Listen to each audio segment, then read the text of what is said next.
J'ai parlé sur l'attitude que nous devons avoir vis-à-vis des personnes qui n'ont pas encore le salut. L'attitude par rapport au perdu. Et hier, j'ai parlé de ce thème. En ce qui concerne Jonas. Jonas était un homme de Dieu. Il était prophète. Et lorsque Dieu lui a dit d'aller dans la ville de Ninive, il n'a pas voulu. Il est Il parti. s'est enfui Il de Dieu. s'est enfui de son appel. Et donc, il lui est arrivé des problèmes très graves. C'est là, par exemple, que dans le bateau, il a une tempête terrible. Mhm. Tout le monde cherchait son Dieu. Et lui, il était en train de dormir. Il est parti Il allait dormir dormir. pour se cacher de Dieu. Et bien sûr, lorsque finalement les autres personnes ont découvert qui il était, un homme de Dieu, et qu'il avait un message, ils l'ont mis dans l'eau. Et un poisson, un grand poisson, nous on l'appelle la baleine, et il l'a avalé. Et après 3 jours, il s'est repenti, heureusement. Il s'est repenti de s'être enfui de Dieu et il a été lancé par le poisson Oui. à la côte. C'est comme un Uber, un taxi. Dans quelle ville? À Ninive. Oui. Et donc là, il a été prêché. Non, en premier, C'est Dieu l'a là où appelé une Dieu l'a appelé deuxième de nouveau. fois. Et il lui a dit, tu dois y aller. Et ça dit que Dieu ne désiste pas de notre appel. Dieu est têtu. Et donc, c'est comme ça. Heureusement, Jonas, il a fini par obéir à son appel. Et ça a été très bien, parce que les personnes de Ninive, finalement, ils allaient pas bien, ils étaient Mhm. désobéissants, ils allaient contre Dieu, mais ils ont fini par se repentir et se Oui. retourner vers Dieu. Oui. Et donc cette histoire très belle, dans cette histoire, nous voyons nous-mêmes, nous voyons d'autres frères qui ne comprennent pas que nous avons tous un appel de Dieu et que chacun a son appel. Et que si nous ne voulons pas obéir à l'appel, nous allons avoir des problèmes. Ou celui qui essaie de s'enfuir de son appel aura des problèmes. Et Mais beaucoup de fois, les personnes autour de nous, parfois, comme là dans le bateau, comme dans ce bateau. comme dans le bateau. Oui. Et donc, c'est un encouragement très puissant. Pourquoi? Beaucoup de personnes pensent, des croyants pensent qu'il n'y a que ceux qui sont appelés pour être pasteurs ou diacres qui ont un appel, ou musiciens. Mhm. Mais non, nous avons tous un appel. Et donc, je vais te demander de lire de Oui. nouveau Marc 16 16, verset vers... 15 en C'est avant. ça. Et ici, il dit, Jésus a dit, puis leur dire, allez partout dans le monde et prêchez la bonne nouvelle à toute la créature. Celui qui croit sera baptisé et sera sauvé, mais celui qui ne croit pas sera condamné. Voici les miracles qui accompagneront à ceux qui auront cru. En mon nom, ils chasseront des démons, parleront de nouvelles langues, ils saisiront des serpents, et s'ils boivent quelques breuvages mortels, ils ne leur feront point de mal. Ils Donc, l'appel imposeront de des tous les mains sur croyants, les c'est malades, d'aller et partout les dans le malades monde. seront guéris. Prêcher Oui, l'évangile à toutes les créatures. Prêcher l'évangile, les bonnes oui, nouvelles. Et tout le monde, ça ne veut pas dire que vous devez voyager forcément. Partout dans le monde, ça peut être votre voisin. oui, Ça peut être votre compagnon. Ça peut être même quelqu'un qui est très loin. Mais qu'aujourd'hui, avec la technologie WhatsApp, oui, Internet, les distances ne comptent plus. oui. Maintenant, même c'est comme ça. Si Dieu dit d'aller partout dans le monde, c'est vraiment mieux d'aller Oui, tout si Dieu l'appelle pour directement. lâcher tout et aller, il faut y Oui, aller. oui, là, ça vaut pas la peine de dire non, je vais évangéliser ma famille, mes C'est ça. voisins. Non, là, c'est un Le Jonas. secret est dans l'obéissance. Parce que Jonas a été désobéissant et donc il a eu des conséquences terribles pour lui. Et heureusement, il a terminé par se repentir. Et donc Dieu l'a pardonné, mais il a continué avec le même appel. Il faut que tu y ailles. Et donc la conséquence, c'est que le peuple de Ninive a réussi à se sauver. Et ça, c'est l'essence de cette Oui, histoire. Notre appel, global pour tous les croyants, a tout à voir avec la vie éternelle des autres personnes. mhm, Et donc, si nous accomplissons notre appel, il y aura beaucoup de personnes qui, heureusement, pourront aller au ciel oui, et déjà dans cette planète pourront vaincre. Mais si nous, ou chaque personne qui ne fait pas son appel, il y aura un groupe de personnes, un grand groupe de personnes qui finira par aller en enfer parce que personne ne l'a alerté, n'a lutté pour ces personnes, et le sang de ces personnes tombera sur le croyant qui n'aura pas fait cela. C'est l'histoire de Lester Sumrall. Raconte rapidement l'histoire de Lester Sumrall. Il a eu une vision, un rêve, où il a vu une grande multitude qui suivait un chemin. Donc tout le monde était en train d'aller dans le même chemin. Et quand il a réussi à voir mieux, quand il était plus près, Dieu lui a mis plus près, il a vu que c'était des personnes de tout type de nations. Alors Dieu les a ramenés au-dessus de ces personnes jusqu'à la fin pour voir où ces personnes allaient. Et quand il est arrivé à la fin, il y avait une grande... Un abîme. Et toutes ces personnes tombaient là-dedans. Et celui qui était presque en train de tomber, il l'a vu, il voulait s'arrêter, mais les personnes derrière le poussaient. Non, ça c'est le chemin, on va suivre. Et quand il tombait, il y avait des cris, c'était des grands cris. Ils allaient en enfer. Et donc on voyait les démons qui criaient, enfin. Oui. Entre-temps, Dieu lui a parlé, le sang de ces personnes sont sur tes mains. Et c'est intéressant que cette histoire de Lester Sumrall, c'est un peu ce qui ressemble un peu à celle de Jonas. Parce qu'il ne voulait pas être prédicateur. Oui. Dieu l'avait appelé, il le savait, mais il ne voulait pas. Il voulait être un entrepreneur en copiant ainsi son père. Oui. Et quand après Dieu l'a dit à la nation, il ne voulait pas. Il est devenu très malade. Il avait la tuberculose, si je ne me trompe pas. À l'époque, les personnes mouraient réellement. Il était très jeune, 18 ans.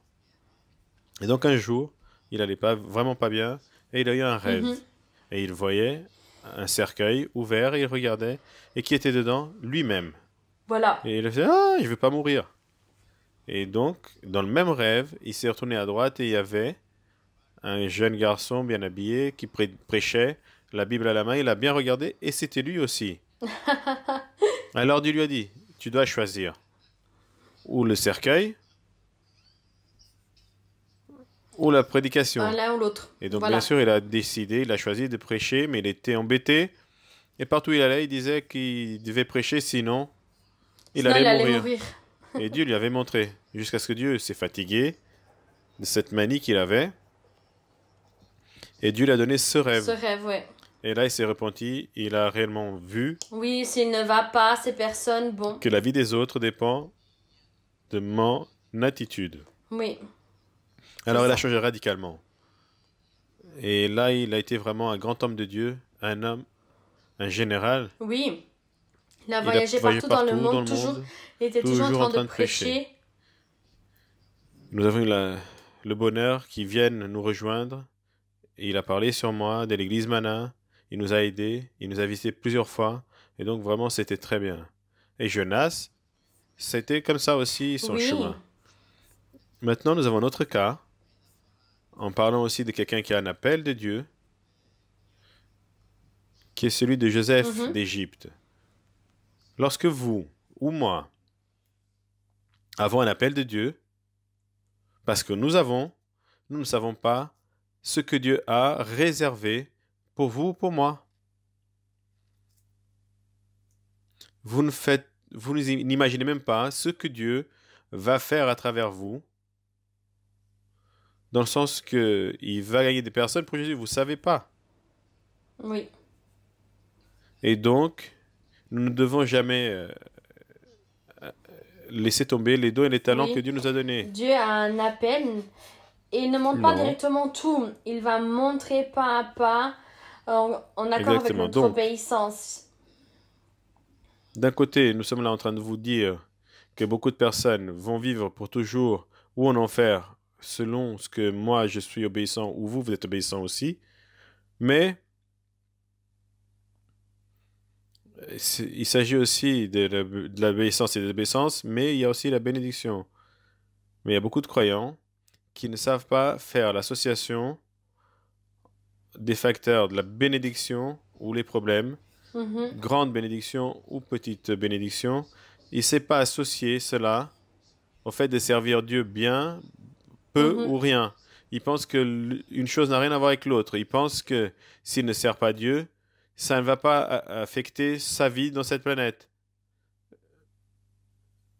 Votre position, vous allez être nommé seulement dans une position, dans un titre, meilleur ou moins bien, plus grand ou plus petit, selon ce que vous avez aidé Dieu ici sur terre, ce qui est Mhm. évident. C'est le galardon de Dieu selon ce que nous avons fait pour Dieu. Mais je connais beaucoup de croyants qui n'arrivent pas à comprendre que déjà dans cette planète, votre vie, votre quotidien, le fait que vous soyez peu, beaucoup ou moyennement béni, ça a tout à voir avec votre façon de servir à Dieu. C'est Mhm. lié à 100%. C'est pour cela que, par exemple, en Matthieu 24, Jésus parlait, il disait que le royaume des cieux est comme l'homme très Oui, riche il donnait des talents. qui avait les talents. À l'un, il a donné 5 talents, à d'autres 3 et à l'autre un seul, selon ses La capacités, les capacité. capacités de chacun. Mhm. Et le talent, ça peut être de l'argent, ça peut être une maison, ça peut être un emploi, ça peut être le fait d'être ingénieur, architecte, je sais pas. Beaucoup de talents. Mais aussi le talent des jambes pour aller, le talent Oui, de la bouche. Et Jésus disait que le premier a travaillé. Et après beaucoup de temps, le chef, il est venu. Et il avait non seulement 5, mais il avait 5 de oui. plus. Il a travaillé, travaillé, travaillé. Et il a pris ses 5 talents. On va dire 5 usines, 5 magasins. Et il a présenté 5 autres. Alors, le Seigneur a dit, très bien, bon et fidèle serviteur, tu as été Mhm. fidèle dans le peu et je vais te mettre dans l'abondance. La même chose s'est passée avec celui qui a reçu 3 talents. Oui. Mais celui qui avait reçu un seul talent, il n'a pas fait attention, il n'a rien fait pour son Mhm. Seigneur. Et aujourd'hui, il y a beaucoup de croyants qui ont des talents, tout le monde a des talents, mais au lieu de mettre le talent au service de Dieu, ils préfèrent mettre le talent au service du monde.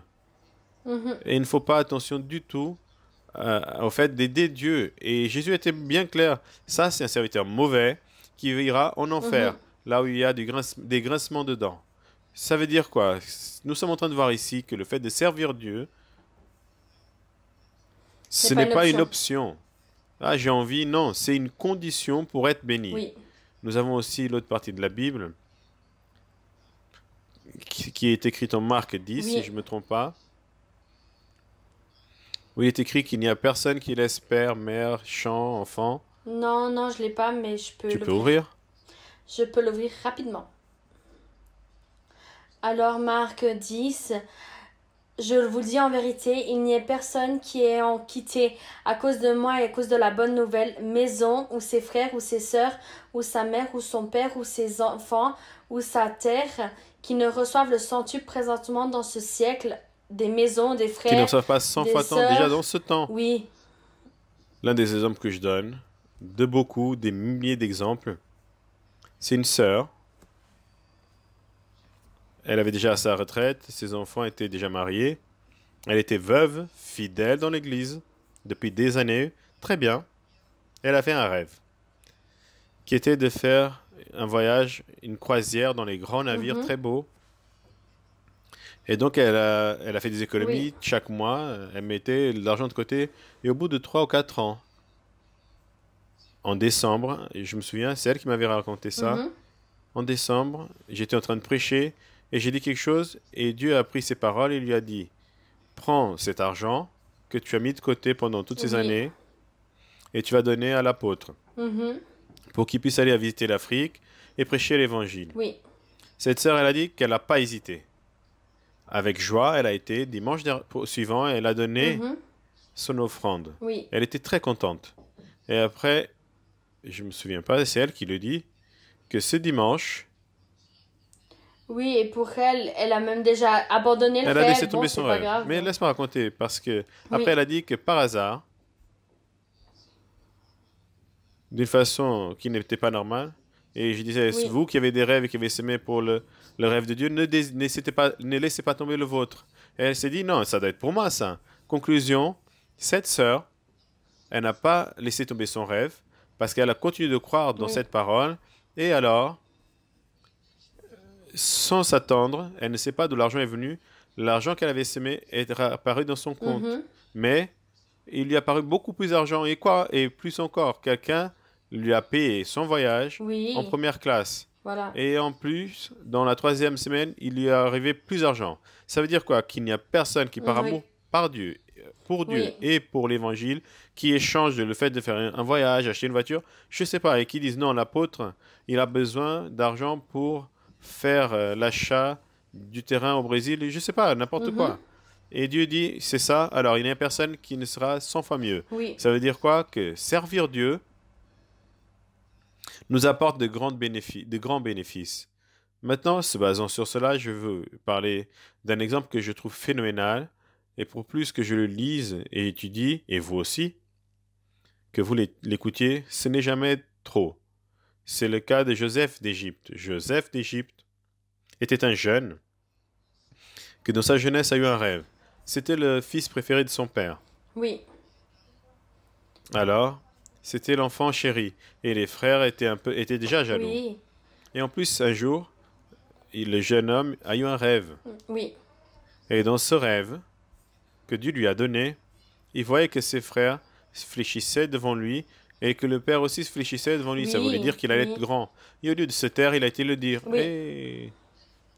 Même, il a eu même deux rêves. Le Mhm. premier, où il a vu les frères à genoux, et la deuxième, et il ne se taisait pas, Il il devrait parlait se ses taire. rêves. Conclusion. Les frères ont décidé de lui faire un piège, donc de le mettre dans un trou pour qu'il y meure. Le trou était très profond et était dans le fond, il n'allait pas réussir à sortir et il allait mourir. Oui. Seulement Dieu l'a délivré. Mhm. Et il passait par là des hommes d'affaires Oui, des vendeurs, oui. qui l'ont enlevé et l'ont Mhm. vendu à Potiphar. Et Oui, oui, Potiphar, Potiphar. qui C'était était le le chef capitaine, un d'armée, officier de l'armée oui, d'Égypte. de l'Égypte. Alors il a été béni, il a été délivré, il allait Mhm. mourir. Il n'est pas mort, il a été béni parce que du coup il avait un travail excellent. Oui, Il travaillait pour quelqu'un de oui, l'armée, parce qu'il travaillait il travaillait bien. bien, il recevait Et chaque fois qu'est-ce que le diable a plus. fait? Il a fait que la femme du patron voulait faire commettre de Oui. l'adultère avec lui. Commettre de l'adultère. Il a dit non, je peux pas. Elle a tellement essayé qu'un jour, elle a fait quelque chose de mauvais, Mhm. un piège. Elle a dit à son mari que c'était lui qui était derrière elle.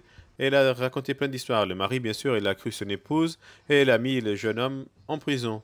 Et donc, parce qu'il a été honnête, il a été mis en Mhm. prison. À cette époque, ceux qui allaient en prison ne sortaient plus de Oui. prison. Et donc, même après être rentré en prison, il y a des choses extraordinaires qui sont arrivées. Par exemple, le Oui, rêve. deux personnes sont arrivées là, et entre-temps, il a eu un rêve, et José, il a expliqué ce rêve, il a dit qu'une allait être libre et l'autre allait mourir. Bon, il a expliqué, Et et ça ça, s'est c'est produit, arrivé. et entre-temps, il a expliqué à ceux qui avait dit tu allais être libéré, quand tu sortiras d'ici, rappelle-toi de Mais moi. c'est pas rappelé. Et entre-temps, le rêve s'est concrétisé et il est sorti. 2 ans après, le pharaon, il a eu un autre Mhm. rêve où il était à côté d'une Mhm. rivière et il y avait Voilà. 7 vaches grosses, belles, qui montaient de la rivière. Et après, il montait 7 autres vaches maigres, Moche. moches. Et les moches ont été et elles ont mangé les 7 Oui. vaches grosses. Et d'autres histoires. Et donc, la même chose s'est passée avec les 7 épis.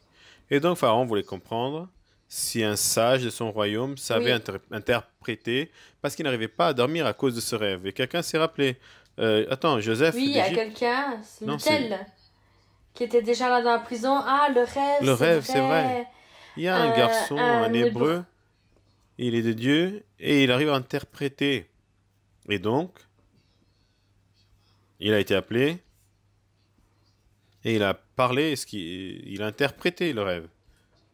C'était très simple. Roi, Pharaon, il y aura 7 années très bonnes avec les 7 vaches grosses, et après il y aura 7 ans de Oui, problèmes, les oui, 7 vaches maigres. Donc il faut que tu trouves quelqu'un qui va gérer tes affaires pendant les 7 ans des vaches des grosses vaches, Oui. ils puissent économiser pour que quand il Mhm. manquera, toi et ton peuple ne manquent de rien, ne passe pas de famine.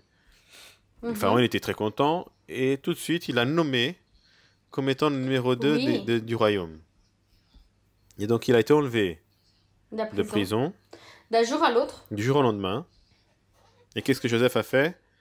Il a réussi à gérer bien les affaires de Pharaon, de telle sorte que les 7 années, les 7 bonnes années, et il a réussi à mettre de côté. Après, avec les 7 mauvaises années, rien ne manquait. Et il y a beaucoup d'autres choses très positives qui se sont passées. Cette histoire est plus qu'une histoire. C'est une leçon pour nos jours. En réalité, Dieu avait appelé Joseph d'Égypte et lui n'avait pas compris, il était jeune. Et il n'avait pas compris non plus qu'au départ, on passe par des problèmes. Beaucoup de personnes qui sont appelées par Dieu, avant même de se convertir, ont de grands problèmes Mhm. parce que le diable a déjà vu. Voilà. Ou alors, comme le cas de l'apôtre Paul, Mhm. après s'être reconverti, le diable lui a Oui. fait plein de misère. Et donc, nous ne devons pas être étonnés lorsque ça arrive.